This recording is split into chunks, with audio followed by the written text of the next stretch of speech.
Hey, what's up, guys? Jag from Jaggy Sports. I know it's been a while, right? But it's only been since, I think, Monday or something, or Sunday night. I'm not 100% sure. But it is game one.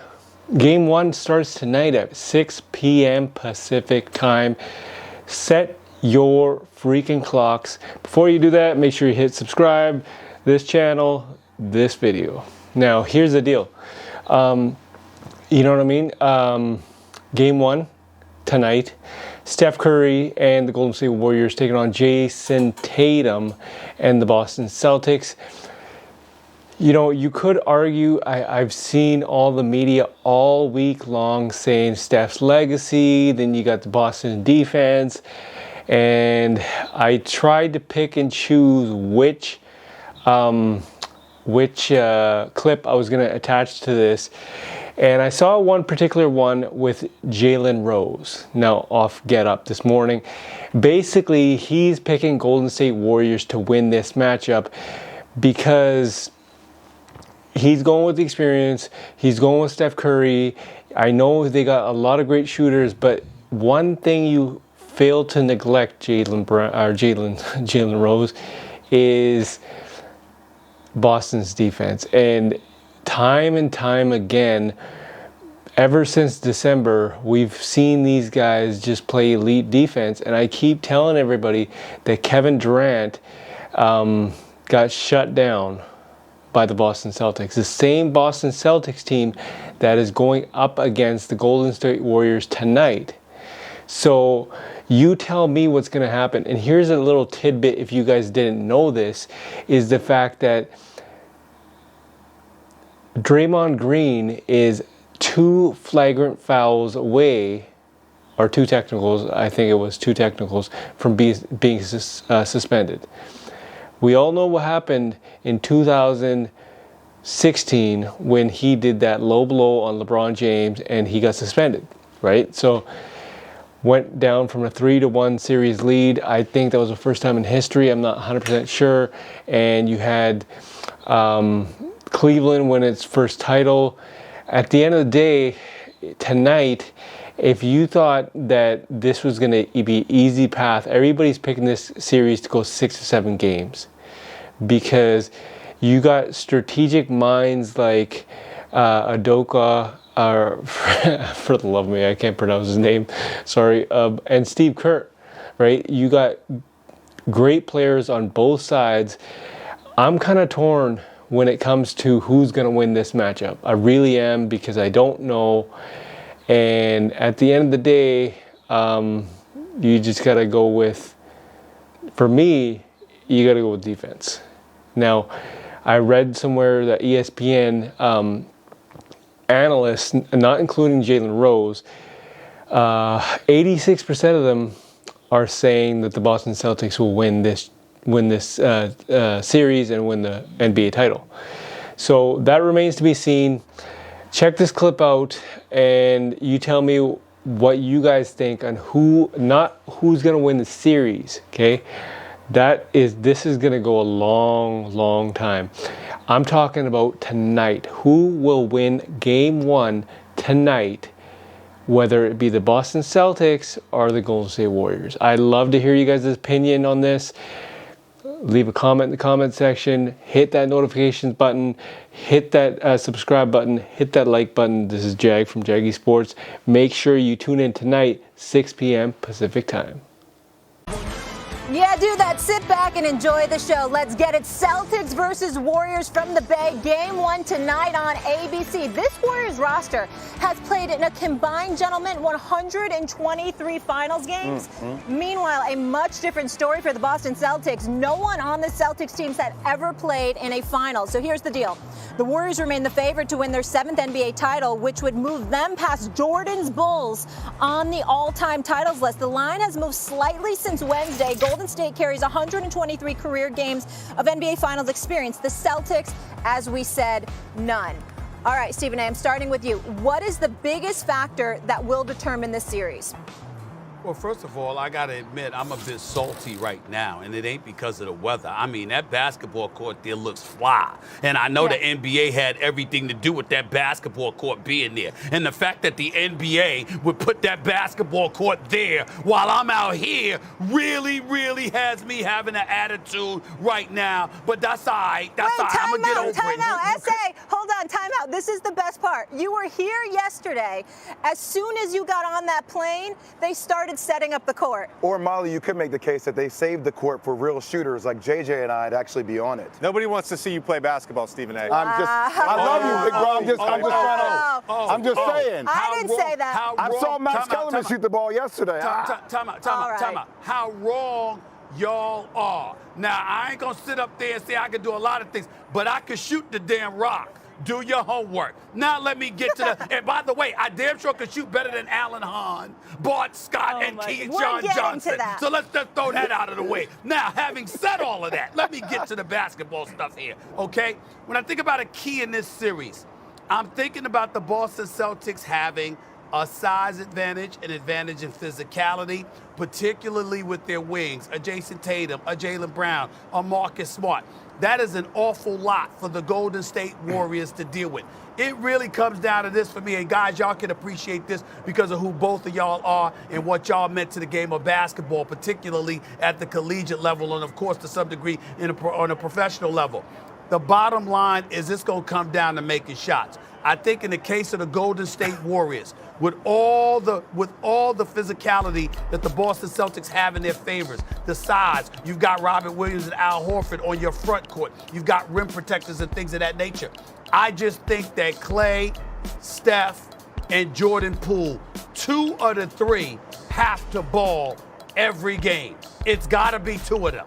It's got to be 2 of them. You're going to have to ball for 4 games in order to win this series, because I don't think there's ever going to be a case where the 3 of them are struggling offensively and you're going to beat the Boston Celtics. I got this as a pick'em series, even though I'm picking the Warriors. The bottom line is Steph, Clay, Jordan Poole, 2 of the 3 have to get off over the course of 4 games in order for them to win the championship. That's where I'm at with it. JJ? No, I think the deciding factor in this series will ultimately be the Celtics defense, and we've talked about this a bunch. The switching nature of their defense. They were number 1 in the league in regular season in switching. They were number 2 so far in the playoffs in switching. When the Warriors have run a pick and roll and the defense has switched in these playoffs, they are last amongst all the teams in the playoffs in points per possession. The Celtics do more of that than anyone. What the Warriors have done at times is target weak defenders. They did that a ton in the Mavericks series. And what that does is it creates 4-on-3 opportunities on the backside. They're not going to have those opportunities in this series. When they doubled Steph Curry in the Mavs series, they absolutely tore them apart. I'm not saying Steph won't get doubled in this series, but at some point, you are willing to live with a Robert Williams, with an Al Horford, a Grant Williams, guarding Steph in space with all of that size in that gap. The Warriors, for them, if they want to have a chance in this series, if they want to win, it's got to come down to ball movement. There's a number of stats that back that up. This team, the body and ball movement, they do it better than anyone in the NBA. That's ultimately is what's going to give them a chance to beat the Celtics and win this series. You know, I agree with you both. I think one of the deciding factors for me is just because of the defensive player of the year nature in which he holds that position, is Marcus Smart. Number 1, the health of Marcus Smart. You have the ankle, you have the quad, you have the foot. How will that affect his defensive tenacity? 3 days off, I think, is enough time for him to recover. But staying attached to the hip of Stephen Curry, not taking easy bailout switches when he doesn't need to, because as a primary defender, I think he provides a great shield for Stephen Curry, considering he's held him to 29% shooting from the field over his 8-year career. So that's on the defensive end of the ball. Staying below screens, whatever pin downs, flares, staying attached to the hip. And also on the offensive side, we've seen this Boston Celtics team at times be loose with the ball. Now, they made a huge turn in January when it was one of the pieces on why they turned, but when Marcus Smart decided, hey, I have to choose my shot selection differently, I have to get other people involved, and when he does that, initiates the offense, this team is at its best. So I think Marcus Smart will be a pivotal piece in how he guards Stephen Curry, but also his shot selection, his ability to create shots for others, and his leadership, that toughness, I think is going to be a necessity for the Boston Celtics. Guys, I want to throw this out. I want to throw this by both of y'all, and I'll defer to y'all, obviously so. But I got to tell you this. When we look at Boston, they go up against the Brooklyn Nets. Is incredible as both KD and Kyrie are. You know, we know that they were deficient in a lot of other areas, particularly on the defensive side of the ball, so you could afford to turn the ball over. Against Milwaukee, there was no Chris Middleton. So obviously, even though Milwaukee was tough, because obviously you got Giannis, the reality of the situation is they were a bit depleted, not having the ultimate mid-range gamer in Chris Middleton, who was good for 20 a night. And obviously, he helped buffer Drew Holiday as well. He wasn't there for you. And then in the NBA Finals, obviously, the Miami Heat are gritty. They're tough. They were led by the greatness of Jimmy Butler. Nobody's denying that. But in the end, they were far from a prolific offense, particularly when you consider the fact that Tyler Hero, the sixth man of the year, was out pretty much the last 4 games or so. Even though he played in the Game 7, he really had nothing left to give you because that hamstring injury ailed him significantly. I'm looking at the Boston Celtics, and I'm saying the Golden State Warriors are an entirely different animal. You can't afford to turn the ball over. Remember, going in, if I remember correctly, JJ, I think it was like game 4 or 5. Jason Tatum was leading everybody in the playoffs in turnovers. He had like 60 turnovers in the postseason entering like game 5. Obviously, Golden State Warriors turn the ball over too, so that's a problem.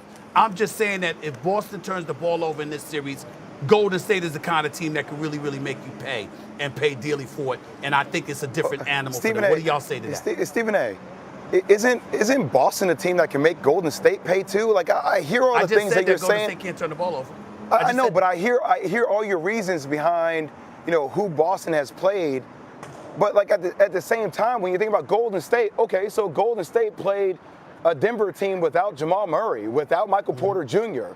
And they played a Memphis team with Steven Adams, who was out due to health and safety protocol. He made a huge difference when he came back in that series. And Ja Morant then played the last couple of games. You know, they played a Luka team in which Luka had to be incredible in order for him to get by. But let's not act like both teams didn't have things that they needed to work on to get to this point where now you're playing both teams being at their best. So all the things that you said against Boston, like, hey, Boston doesn't seem a team like Golden State. Golden State doesn't seem a team like Boston. Yeah, but it works both ways. That's why right? that's why I posed the question to both of y'all, because what I'm trying to say is that we know that even though Golden State is a pretty damn good defensive team, Boston is the elite defensive team.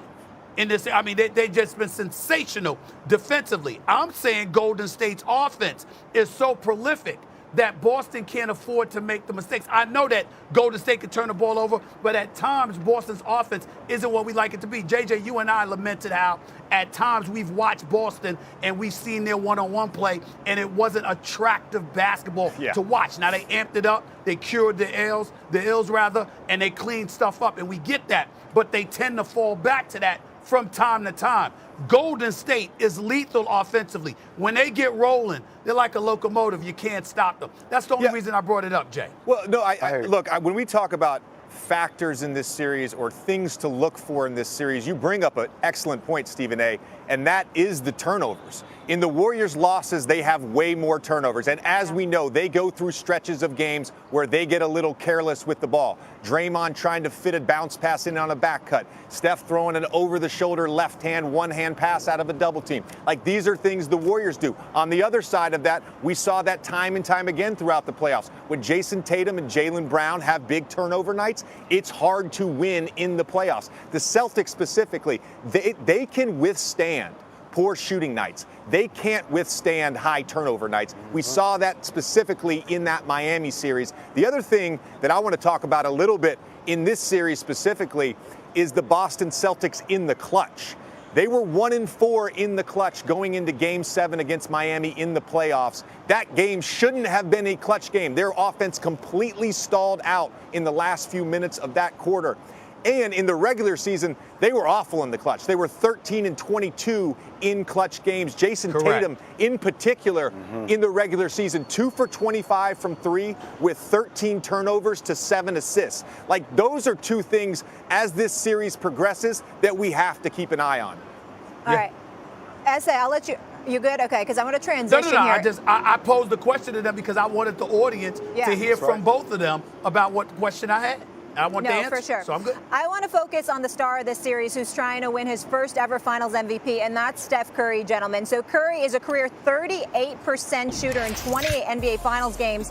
The former MVP has tallied over 26 points per game and over 6 assists. Only LeBron has more 30-point games in the Finals among active players. The Chef has 10 of them. JJ, will this be Curry's toughest challenge in the Finals? Absolutely not. The toughest challenge that he's faced in the finals was in 2016. This is after 2015 when they beat the Cavs and Kyrie Irving and Kevin Love were injured. This is before Kevin Durant signs, and they've got a fourth superstar in 17, 18, and 19. 16 in particular. That was the series, if you remember, Stephen A., when the Cavs sort of set the blueprint of how to try and stop Steph Curry. And that is being physical. That is body contact all the time off the ball. That is being up in pick and rolls. There was a couple